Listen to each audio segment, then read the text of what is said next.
अगर वक्त शहादत आ गया तो चूम करके ले लो, इसलिए कि यहाँ की प्यास के बाद हौज़े कौसर पर मेरे आका मौजूद हूँ। क्या बात है, बेशक। तुमने अगर शहादत का जाम नोश किया तो पानी खुद मेरे आका के दस्ते मुबारका से पीना नसीब होगा। साद इब्ने रबी ने दूसरा जुमला जो कहा वो मैं बताता हूँ। उन सहाबा से कहा, मेरी आखिरी सांस चल रही है, मदीने वापस जाना तो मेरी कौम को ये कह देना, ये खबर दे देना। मैं उस कौम उस खबर को पढ़ता हूँ तो मेरी आंखें आज भी भीग जाती हैं। ये कौन होता है जो रसूल पाक से सच्ची मोहब्बत करता है। साद इब्ने रबी मैदान ओहद से कह रहे हैं, ए आने वाले, वापस मदीने जाओगे तो मेरा ये पैगाम मेरी कौम को पहुंचा देना और मदीने के जवानों को बता देना। उन्होंने कान लगाया और पूछा, क्या पैगाम देना चाहते हो साद, बताओ। वो कहते हैं, साद इब्ने रबी जा करके ये कह देना, अगर तुम सब जिंदा रहे ए जवानों और तुम्हारी जिंदगी में किसी ने रसूल पाक तक हाथ बढ़ा दिया तो क़यामत के दिन उसकी कोई उज़्र कबूल नहीं किए जाएंगे, उसका कोई उज़्र नहीं कबूल किया जाएगा। इतना कहा और उनकी सांसें रुक गईं, वो खत्म हो गए, जामे शहादत नोश किया। सच कहा था साद इब्ने रबी ने कि अगर तुम जवानी लेकर बैठे हो, बाजुओं में अल्लाह ने ताकत दी है और तुम्हारे होते हुए अगर कोई नबी कौनैन की इज्जत पर उंगली उठाया तो कल क़यामत के दिन तुम ये कह नहीं सकोगे कि हम मजबूर थे, हम मजदूर थे, हम लंगड़े थे, हम लूले थे। कोई उज़्र कबूल नहीं किया जाएगा। सहाबी रसूल का ऐलान है। तुम क्या समझते हो क्या आज मेरे साथ हालात बहुत अलग हैं, ऐसे नहीं है, वैसे नहीं है। जहां हो वहीं से आवाज उठाओ कि मैं हर चीज बर्दाश्त कर सकता हूं, मुझे भूख में कैद में रख लो और मार डालो, लेकिन मेरे नबी कौनैन की इज्जत और हुर्मत पर उंगली उठाओगे, मैं चटाई पर बैठ करके भी चीखूंगा और पुकारूंगा, इसलिए कि मेरी अगर जान बाकी है तो सदक़े रसूल में बाकी है। बेशक, सुभान अल्लाह। यही जज्बा मैं तुम्हें देने आया हूँ।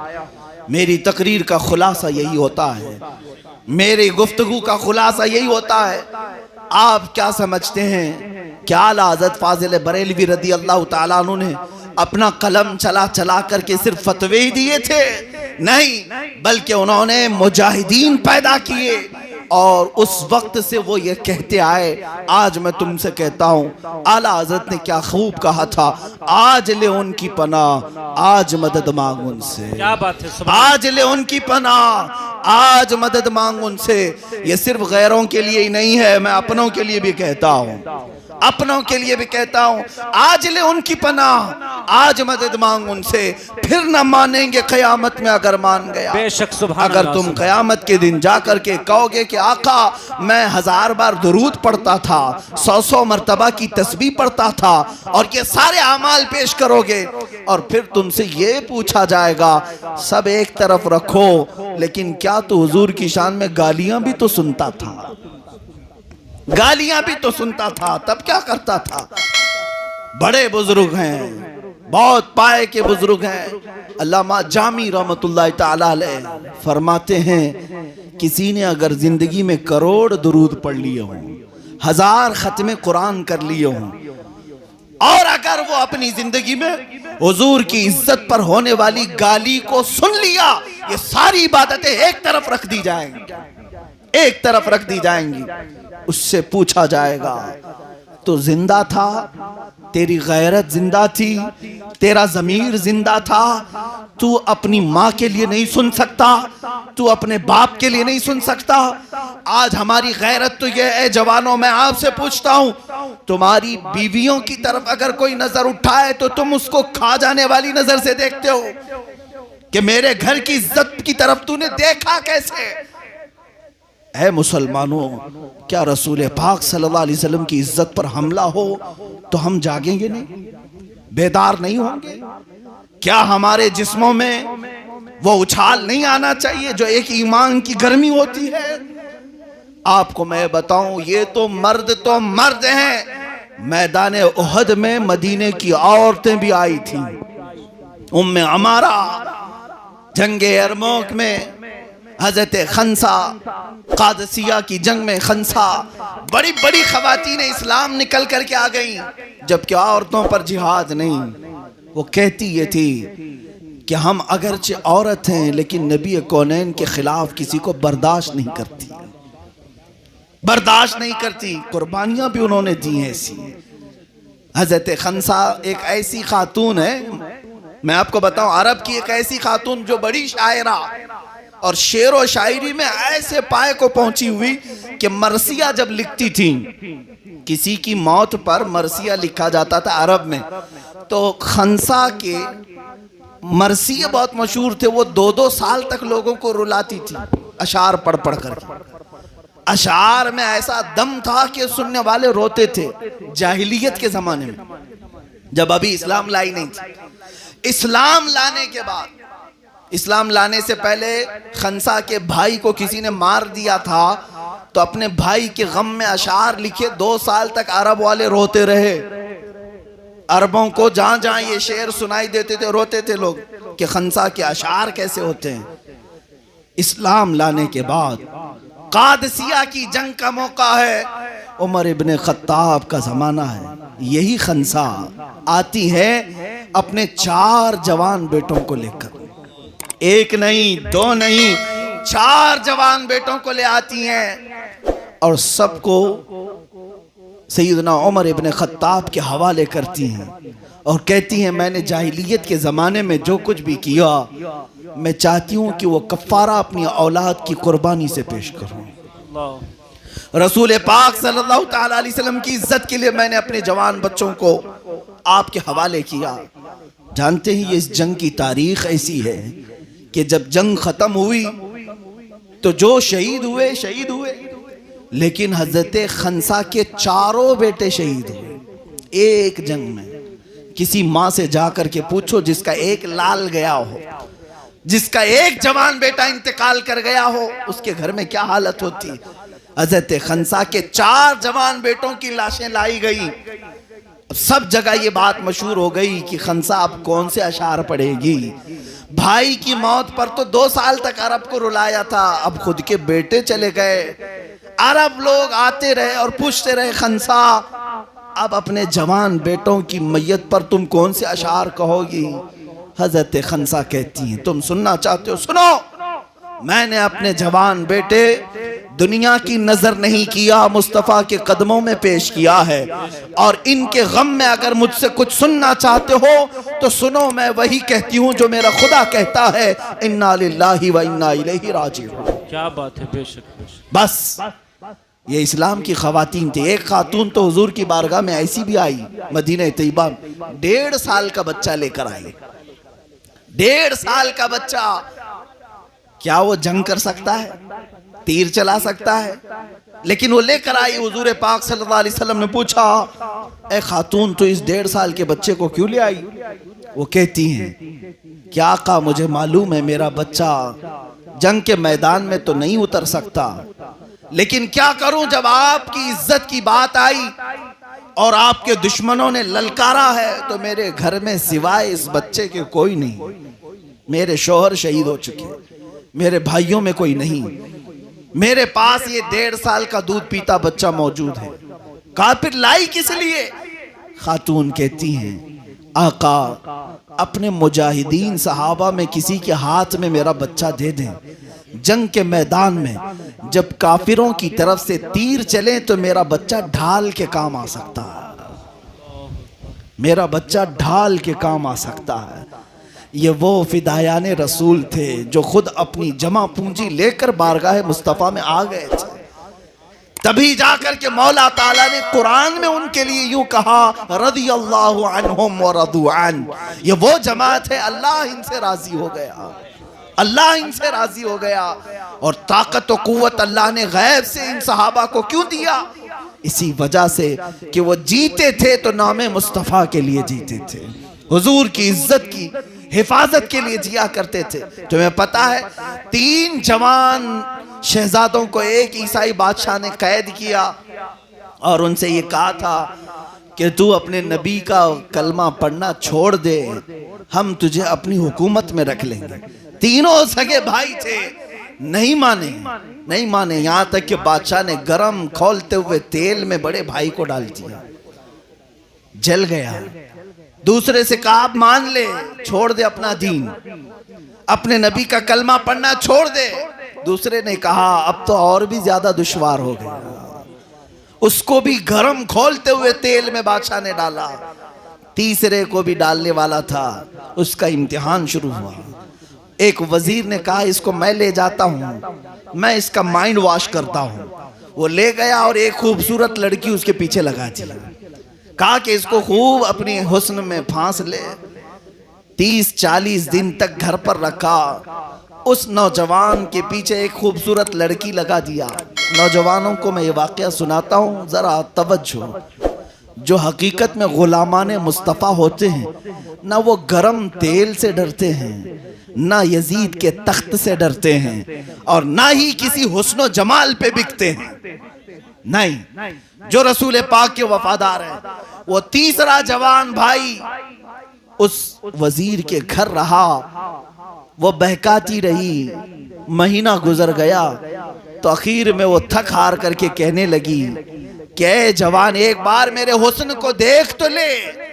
लोग कतार लगाते हैं मुझे देखने के लिए, और तू है कि मेरी तरफ देखता नहीं। उस जवान ने कहा उन आंखों को तू धोखा नहीं दे सकती जिन आंखों में जमाले मुस्तफा बसा। क्या बात है, बेशक, सुभान अल्लाह। जिसकी आंखें जमाले मुस्तफा देख चुकी हो या देखना चाहती हो, उसे दुनिया का हुस्न अपनी तरफ नहीं माइल कर सकता। वो खातून जो बहकाने आई थी, इस नौजवान की मोहब्बत में खुद फिदा हुई और दायरा इस्लाम में दाखिल हुई। मेरे अजीजों, तवील वाकया मैं अर्ज नहीं करता, बस इससे मफहूम और सबक ये बताना चाहता हूँ। तुम्हारी आजमाइशें आएंगी, तुम्हारे साथ इम्तिहानात होंगे। ये दुनिया कभी तुम्हें ताकत के जोर पर तुम्हारे दीन से हटाने की बात करेगी, कभी मार पीट करके, कभी सख्त कवानीन नाफिज करके, अरे तुम्हारी जायदादें जब्त करके, संपत्ति जब्त करो, ये डर जाएंगे, खत्म हो जाएंगे। नहीं, मुसलमान संपत्ति वाले नहीं हैं, अपना सब कुछ तो मदीने में मौजूद है। हमारी जान और माल, इज्जत और आबरू सब कदमाने मुस्तफा पे है। आज तुम पूरा लूट लो हमें, हमारा हाल तो ये है जिसको शायर ने कहा है, जहां में अहले ईमान मिसले खुर्शीद जीते हैं। हमारी जिंदगी ये समझते हैं ना, यहाँ मॉब लिंचिंग करो, मारो इनको, टूट तोड़ो इनको, इनकी दुकानें जब्त करो, जायदाद लूट लो, खत्म हो जाएंगे। नहीं, जहां में अहले ईमान मिसले खुर्शीद जीते हैं, इधर डूबे उधर निकले, उधर डूबे इधर निकले। क्या बात है, बेशक। हाँ, अगर आज तुम यहाँ डुबाओगे फिर ये ईमान का शोला निकलेगा। बगदाद को ततारियों ने तबाह कर दिया, लूट लिया, खून से नहला दिया। एक वक्त वो भी आया, ततारियों के दरबार में उलमा को कैद करके लाया गया, पीछे हाथ बांध करके। जुल्म की इंतहा हो गई थी ततारियों के जमाने में। और इतना ही नहीं, उन जालिमों को ये मालूम था कि ये मारने काटने से उतना ज्यादा डरते नहीं, रोते नहीं। किस बात पे रोता है मुसलमान? जब इसके सामने इसके नबी को गालियां दी जाए तो इसका कलेजा छिल जाता है, सीना फट जाता है।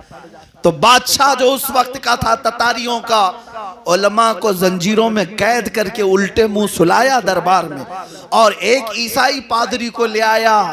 मजमे में सब बादशाह के हवारी मवारी हैं। ईसाई पादरी को पैसे देकर के कहा गया इनके नबी की शान में खूब भोंको, गालियां दो, बुरा कहो मोहम्मद अरबी सल्लल्लाहु अलैहि वसल्लम। वो ईसाई पादरी जो पैसे लेकर के आया था, बोलना शुरू किया। तारीख में मौजूद है मेरे अजीजों, उस दरबार में उस बादशाह का एक कुत्ता था जिसको सोने की जंजीर से वो बांध के रखता था। बादशाह का कुत्ता है, जैसे आज के जमाने में मर्सिडीज में भी घूमते हैं कुत्ते, बहुत सारे कुत्ते कारों में घूमते हैं। ततारियों के बादशाह का कुत्ता सोने की जंजीर में बंधा रहता था। जब वो ईसाई पादरी गुस्ताखी करने लगा और दिल जलाने लगा उलमा का जो जंजीरों में कैद थे, तो वो कुत्ता जो जंजीर में बंधा था वहीं से भौंकने लग गया, भौंकने लगा। इमाम इब्ने हजर अस्कलानी ने बयान किया इसको। भौंकने लगा।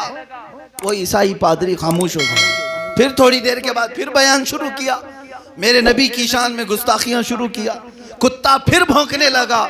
तो मजमे में कुछ लोग कहने लगे उस पादरी से कि शायद तू जो बयान कर रहा है इसके लिए कुत्ता भौंक रहा है। तो उसने कहा उस कुत्ते को क्या समझ आती है? अरे बयान मैं कर रहा हूं, कुत्ता जानवर है, उसे क्या समझ में आती है? फिर बोलने लगा और गालियां देने लगा नबी की शान में। तारीख में मौजूद है वो कुत्ता जंजीर तोड़कर निकल आया और इतनी तेजी से आया कि दम जदन में उस पादरी को सीने से चीर कर रख दिया। वही वो खत्म हो गया। और उस कुत्ते की हैबत पूरे मजमे में ऐसी तारी हुई, क्योंकि बादशाह का कुत्ता था, पागल कुत्ता नहीं था, आवारा नहीं था, पाला हुआ था, ट्रेंड था। जब कुत्ते ने फाड़ कर रख दिया तो मजमे में मौजूद सबको समझ में आया कि एक जानवर भी रसूल की गुस्ताखी बर्दाश्त नहीं करता। तारीख में मौजूद है उसी वक्त मजमे में जितने तातारी थे सब इस्लाम कबूल कर हल्का बगोश हो गए। सुभान अल्लाह, सुभान। सब दायरे इस्लाम में दाखिल हुए। जिसके बाद इकबाल ने यह कहा था, हरम को मिल गए पासबां सनम खाने से। ये रब ताला की कुदरत है, जब वो चाहता है तो उन्हीं के बीच में से अपने हरम के पासबां भी पैदा करता है। वो दिन दूर नहीं जब मैं ये देख रहा हूँ, ऐ मुसलमानों, जिनके दिलों में आज इन जालिमों ने शिद्दत भरा है, टोले टोले ले करके ये कई लोगों पर हमले करते हैं, तंजीम बना करके, अपनी बड़ी संगठन बना करके। वक्त आएगा जब तारीख दोहराई जाएगी, इन्हीं लोगों में से मौला इस्लाम की हिफाजत करने वाले जियाले जवानों को फिर से पैदा करेगा, फिर से पैदा करेगा। बद्र के बाद भी तारीख गवाह है कि इस्लाम ख़त्म नहीं हुआ। करबला के बाद भी तारीख गवाह है इस्लाम ख़त्म नहीं हुआ। यहाँ हिंदुस्तान की तारीख भी गवाह है, बहादुर शाह जफर को ख़त्म करके इस्लामी सल्तनत का खात्मा कर दिया गया, लेकिन इस्लाम ख़त्म नहीं हुआ। और आज के ज़माने में खारिश ज़दा कुत्तों के भौंकने से इस्लाम पर कुछ भी असर नहीं होगा। इस्लाम कल भी शादो आबाद था, आज भी शादो आबाद है। सुबह क़यामत तक ये जालिमों के फूंकों से बुझाया जाने वाला चिराग नहीं है। ये अल्लाह ने कुरान में फरमाया, ये चाहते हैं कि अपने मुंह के फूंकों से चिराग को बुझा दे, अल्लाह अपने नूर को मुकम्मल करके रहेगा, इसको कायम रखेगा, इसकी हिफाजत अल्लाह फरमाएगा। ऐ जवानों, अब मैं आखिर में आपको ये मैसेज देते हुए अर्ज करूंगा कि तुम्हारी जो जिंदगी है